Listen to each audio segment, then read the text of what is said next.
আসসালামু আলাইকুম। সংবাদে আপনাদের সবাইকে স্বাগত জানাচ্ছি। আমি ফিরোজ তোহা। শুরুতেই আরবে কেবলস সংবাদ শিরোনাম। পুরোদমে ইরান, ইসরায়েল এবং নিরীহ ফিলিস্তিনিদের মাঝে ভয়াবহ যুদ্ধ শুরু হয়ে গেছে। আর এরই মাঝে আমাদের হাতে এসেছে যুদ্ধের সবথেকে গুরুত্বপূর্ণ, সবথেকে তাজা আপডেট সংবাদ। প্রথমেই জানাবো, ফিলিস্তিনের আরও এলাকা দখল ইসরায়েলের। ফিলিস্তিনের অধিকৃত পশ্চিম তীরের আরও বেশ কিছু এলাকা দখল করেছে ইহুদিবাদী ইসরায়েল। দেশটি সেখানে অবৈধ বসতি সম্প্রসারণের ঘোষণা দিয়েছে। আজ আল জাজিরার এক প্রতিবেদনে এই তথ্য নিশ্চিত করা হয়েছে। এরপর জানাবো, নেতানিয়াহুকে ইরানে হামলা করতে না করেছি বললেন ট্রাম্প। যুক্তরাষ্ট্রের প্রেসিডেন্ট ডোনাল্ড ট্রাম্প জানিয়েছেন তিনি ইসরায়েলের প্রধানমন্ত্রী হিন্দুত্ববাদী ইহুদিবাদী নেতানিয়াহুকে ইরানে সামরিক হামলা না চালানোর পরামর্শ দিয়েছে। চলমান পরমাণু আলোচনা চলাকালে এমন পদক্ষেপ অযৌক্তিক বলে মনে করছেন ডোনাল্ড ট্রাম্প। কারণ ইরানের হাতে পায়ে ধরে যুক্তরাষ্ট্র তাকে যদি পারমাণবিক কর্মসূচি থেকে তাদের মনোভাবকে স্থগিত করতে পারে, সেটি যুক্তরাষ্ট্রের লাভ। এদিকে নিজের স্ত্রীকে সিঁদুর দিচ্ছেন না কেন, নরেন্দ্র মোদীকে প্রশ্ন মমতার। পাকিস্তানের বিরুদ্ধে অপারেশন সিঁদুর পরিচালনা করছে ভারতেই নাম নিয়ে এবার সরগরম ভারতের রাজনীতি। পশ্চিমবঙ্গের আলিপুর দুয়ারে প্রধানমন্ত্রী নরেন্দ্র মোদীর সভা থেকে অপারেশন বেঙ্গলের ডাকও উঠেছে। নিয়ে মোদীকে তীব্র কটাক্ষ করেছেন রাজ্যটির মুখ্যমন্ত্রী মমতা বন্দ্যোপাধ্যায়। তিনি বলেছেন, নিজের স্ত্রীকে সিঁদুর দেওয়ার মুরদ নেই, অন্যের সিঁদুর নিয়ে টানাটানি। এবারে জানাবো, যুক্তরাষ্ট্রকে তুলা, তেল ও গ্যাস কেনার প্রস্তাব দিল বাংলাদেশ। যুক্তরাষ্ট্রে বাংলাদেশের পণ্য রপ্তানির উপর 37% শুল্ক আরোপের পর অনেকটাই বিপাকে পড়েছে ঢাকা। যদিও সম্প্রতি আদালত ট্রাম্পের শুল্ক আরোপ স্থগিত করে রায় দিয়েছে। ট্রাম্পের পাল্টাপাল্টি শুল্ক আরোপের প্রক্রিয়ায় বাংলাদেশ যুক্তরাষ্ট্র থেকে আরও বেশি তুলা, তেল ও গ্যাস কেনার প্রস্তাব দিয়েছে। এবং সর্বশেষ জানাবো, ডিসেম্বরের আগেও নির্বাচন সম্ভব বললেন তারেক রহমান। এই বছরের চলতি বছরের ডিসেম্বরের আগেও নির্বাচন সম্ভব, কারণ যত তাড়াতাড়ি নির্বাচন হবে তত তাড়াতাড়ি তারেক ক্ষমতায় বসতে পারবে। এ কারণে তারা নির্বাচনের জন্য সরকারের প্রতি দর কষাকষি শুরু করেছে।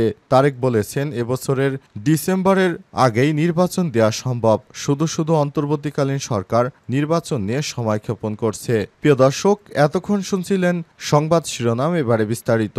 তবে তার আগে বন্ধুরা, অনুরোধ থাকবে এই সংবাদটিতে একটি লাইক দিন। এই চ্যানেল আপনি নতুন হয়ে থাকলে আমাদের সংবাদটি দেখতে দেখতে চ্যানেলটি সাবস্ক্রাইব করে রাখুন। কমেন্ট করে বন্ধুরা আপনার মূল্যবান মতামত জানিয়ে দিন আপনি বিশ্বের কোন দেশ থেকে বা বাংলাদেশের কোন স্থান থেকে আমাদের সংবাদটি দেখছেন এবং শুনছেন।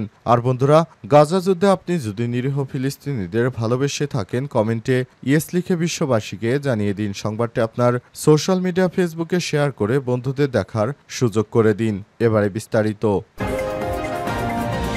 ফিলিস্তিনের আরও এলাকা দখলের ঘোষণা ইসরায়েলের। ফিলিস্তিনের অধিকৃত পশ্চিম তীরে আরও বেশ কিছু এলাকা নতুন করে দখল করেছে ইহুদিবাদী ইসরায়েল। দেশটি সেখানে অবৈধ বসতি সম্প্রসারণের ঘোষণা দিয়েছে। আজ আল জাজিরার এক প্রতিবেদনে এই তথ্য জানানো হয়েছে। প্রতিবেদনে বলা হয়েছে, ইসরায়েলের সরকার ঘোষণা করেছে যে তারা অধিকৃত পশ্চিম তীরে ফিলিস্তিনি ভূখণ্ডে 22টি অবৈধ বসতি স্থাপন করবে। এর মধ্যে কিছু তথাকথিত আউটপোস্টও রয়েছে, যেগুলো ইতিমধ্যেই সরকারি অনুমোদন ছাড়াই নির্মিত হয়েছে। এই পদক্ষেপের তীব্র নিন্দা জানিয়েছে ফিলিস্তিনি কর্মকর্তারা এবং মানবাধিকার বিষয়ক সংগঠনগুলো। আজ ইসরায়েলের প্রতিরক্ষা মন্ত্রী ইসরায়েল কার্তস, অর্থ উপদেষ্টা বেজালাল স্মেটিস এবং তারা এই সিদ্ধান্ত ঘোষণা করেছেন। কার্তস বলেছেন, এই পদক্ষেপ জুডিয়া এবং সামারিয়ায় আমাদের নিয়ন্ত্রণকে শক্তিশালী করবে।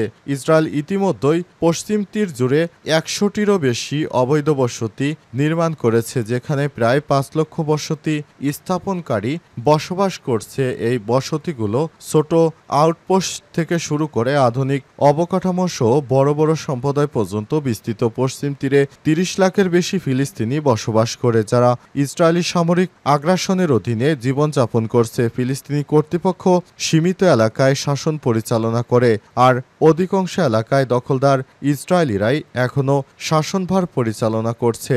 এ অবস্থায় সেখানে তারা নতুন করে আবারও আগ্রাসন শুরু করার মাধ্যমে সাধারণ নিরীহ ফিলিস্তিনিদেরকে যেভাবে হত্যা করছে, সেটি কোনোভাবেই কাম্য নয়।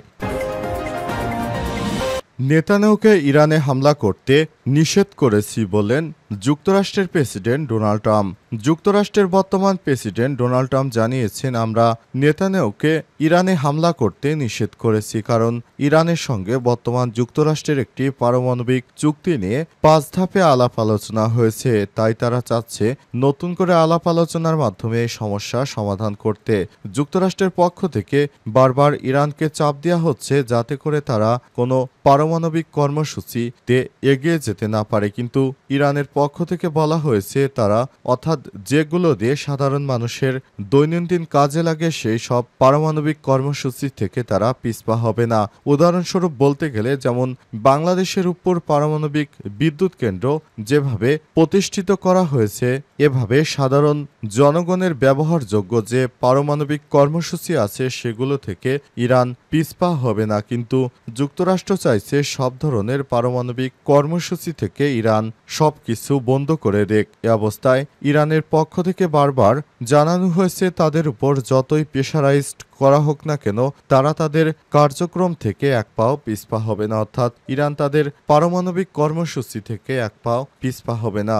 যুক্তরাষ্ট্র সহ পৃথিবীর যত বড় শক্তি আসুক না কেন কোনো প্রেশারাইজ করে ইরানকে তাদের বৈধ পারমাণবিক কর্মসূচি থেকে কেউ পিছু হটাতে পারবে না। এ অবস্থায় দখলদারের ইসরায়েলের প্রধানমন্ত্রী বেঞ্জামিন নেতানিয়াহু মনে করেছিল যে তারা সরাসরি ইরানের উপর হামলা চালিয়ে ইরানের পারমাণবিক কর্মসূচির যে ফ্যাক্টরি আছে সেগুলো ধ্বংস করে দিবে। অবস্থায় যুক্তরাষ্ট্রের প্রেসিডেন্ট সরাসরি তাদের এই প্রস্তাবকে প্রত্যাখ্যান করেছে।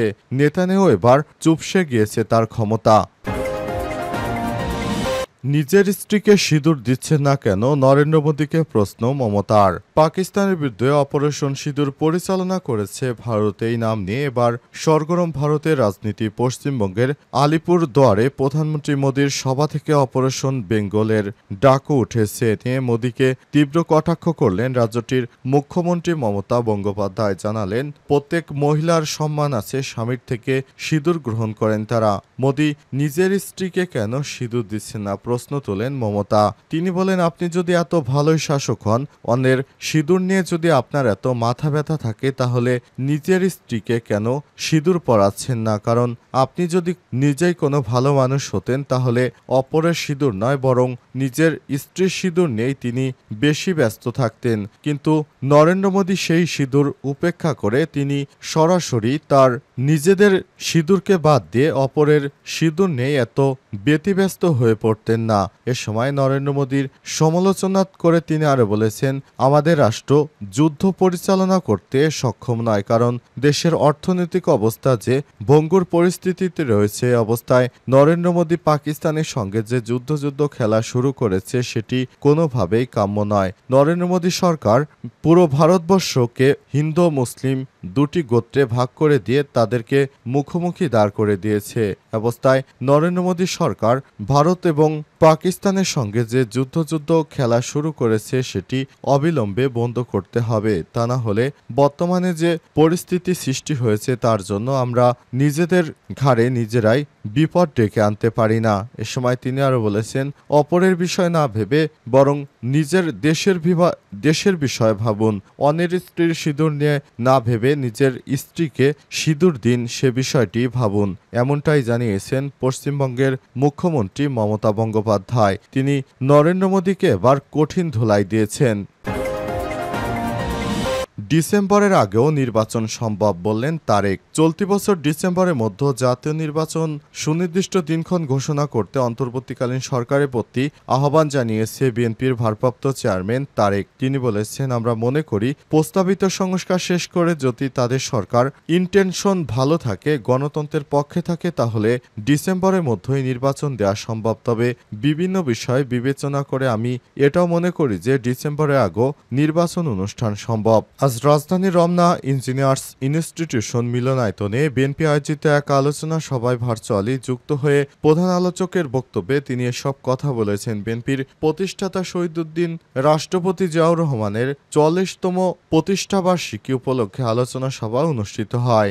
এ সময় তারেক রহমান বলেছেন, আমরা সরকারের কাছে আহ্বান জানাচ্ছি খুব শীঘ্রই নির্বাচন দিয়ে দিন, বিএনপি নির্বাচন চায়, কারণ তাদের ক্ষমতায় যেতে হবে। ক্ষমতায় যাওয়ার জন্য বিএনপি যে নতুন রাজনৈতিক খেলা শুরু করেছে সেটি অত্যন্ত দুর্ভাগ্যজনক। বাংলাদেশের মানুষের জন্য এটি অত্যন্ত দুর্ভাগ্যজনক, কারণ সারা দেশ জুড়ে যে নির্বাচন খেলা শুরু হয়েছে সেটি বাংলাদেশের সাধারণ জনগণ আর নির্বাচন চায় না। তারা চায় বাংলাদেশ একটি সুষ্ঠু ধারার গণতন্ত্রে ফিরে যেতে এবং সে অনুযায়ী অন্তর্বর্তীকালীন সরকার যে ব্যবস্থা গ্রহণ করছে সেভাবেই দেশ এগিয়ে যাবে। সুতরাং এভাবেই চলতে থাকবে, আগামীতে এভাবেই এগিয়ে যেতে হবে। বাংলাদেশের সাধারণ জনগণ নির্বাচন চায় না, শুধুমাত্র নির্বাচন চায় বাংলাদেশের একটি দল, সেটি হচ্ছে বিএনপি। আজ অন্তর্বর্তীকালীন সরকার জাপানে এক ভাষণে বিষয়টি স্পষ্ট করে দিয়েছে।